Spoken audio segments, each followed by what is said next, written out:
Учениците и наставниците од Основното училиште Раде Кратовче по пети пат на Кочани му донесе зелено екознаме, со што оваа општина ја промовираа како еколошки развиена. Мене ми е задоволство што општина Кочани по пети пат го добива зеленото знаме, знамето за доказ за здрава животна средина.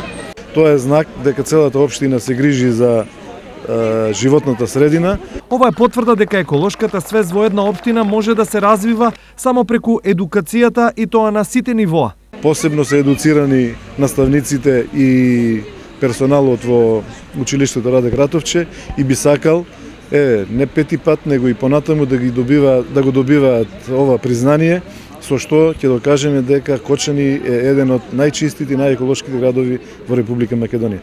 Во апликацијата за екознаме биле вклучени околу 50 градинки, 350 основни и 100 средни училишта.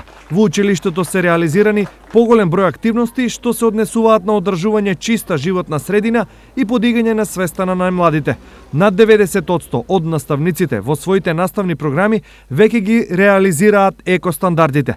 Минатата година Раде Кратовче беше едно од 5 училишта кои беа избрани за учество на летен камп на Голак, каде изработија екоприрачник од рециклирана хартија, а како единствено училиште од Македонија учествуваше на меѓународната конференција во Романија, што се одвиваше под назив "Дајте и светло на планетата со добро дело".